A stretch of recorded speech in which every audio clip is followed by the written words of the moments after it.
What's up, nerds? Wow, 2 videos in 1 week. You must be special. Um, I'm still recovering from this whole sinus thing. 34 years on this earth, and never had sinuses or allergies, and this is the year. Um, Anyways, the reason for this video is to um, provide some reaction and feedback to a great discussion that EB and the boys had on EB's channel not too long ago. And one of the topics came up was what happens if your distro becomes like super, super successful um, out of nowhere. And the context was MX Linux and Manjaro and certain people just flocking to the distro because of popularity for one reason or the other. And Zeb mentioned how Mark has like a fear. I don't know if it's kind of like a back of the mind type of fear, kind of like not a major thing, or if it's like a legitimate fear that Peppermint might become the next big thing in Linux land, and the challenge that will pose in supporting it. And it got me thinking of a conversation I had a long time ago, not too long ago, regarding a project I was volunteering for. And the context was a similar issue where, like, man, what happens if this project becomes so successful? What would it do to our servers, and what would it do to cost to scale up and all those things?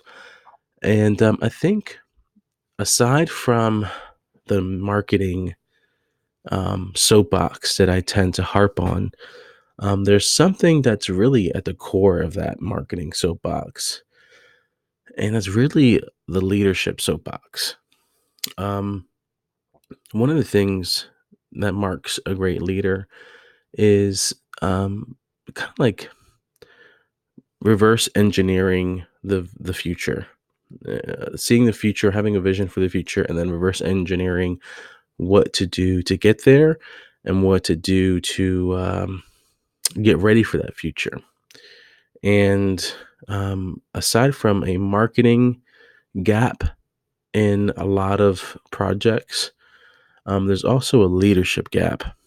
And it's hard. I mean, there's a leadership gap in this country, and politically, in education, and all kinds of institutions. So it's not surprising that there's a gap here too. But what's cool about Linux land is that, as I said in a previous video, Linux folks are smart cookies. And as much as they can get creative with technical solutions, I think there's another opportunity to get creative with leadership and vision opportunities, not just marketing ones. So why is this important? Why am I even talking about this? If you're a project that's like would like to be super popular, or like to, or wants to um, um, mitigate the threats that comes with success,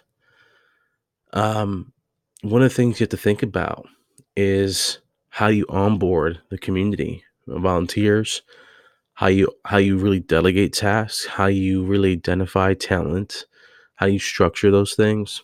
And some projects are just a little better than others when they do that.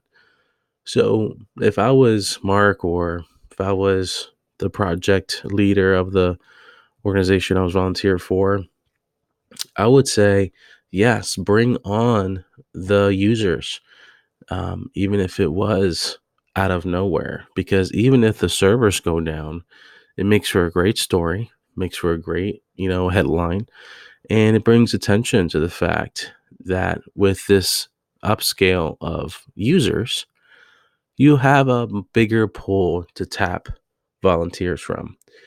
Now, just because you have more users doesn't mean that you have that much more volunteer base.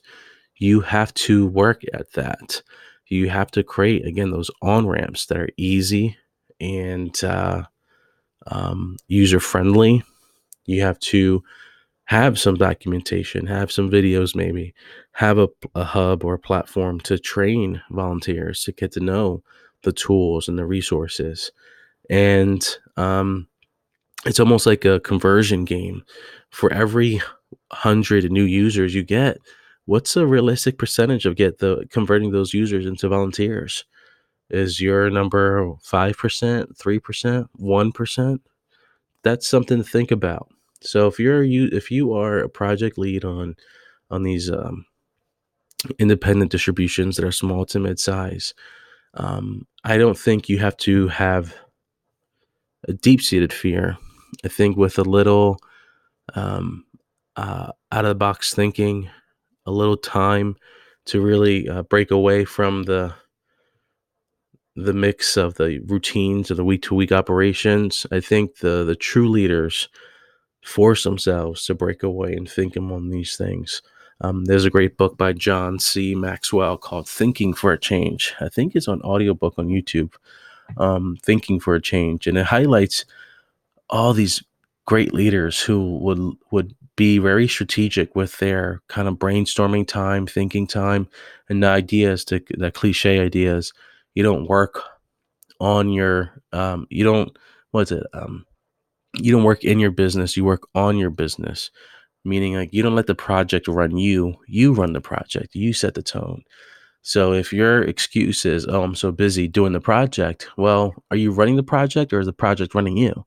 And could you create some breathing room and separation um, to make those things happen? And that's something to really think about. So aside from a marketing rant, you could say this is my leadership rant, and get somebody to think about what it means to run a project and to think about that leadership aspect. Um, John C. Maxwell is a great author for I guess, the foundational principles of leadership. I would recommend his books, especially the 21 Irrefutable Laws of Leadership. Great foundational book. And then if you're really thinking about technical side of leadership from a organizational standpoint, a killer book that I can't recommend enough. I actually have multiple copies that I sometimes give away to friends in certain positions because it's that good.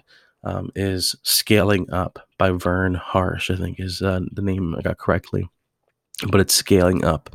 You might find a cheaper version of that book called The Rockefeller Habits, which is the first edition, which kind of really dumb name.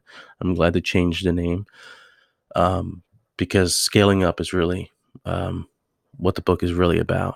So um, there you have it. That's my Linux leadership rant. I hope somewhere, someplace, someone gets a benefit and sparks a idea, inspiration, and say, hey, it's not just doing the mechanics of running a project.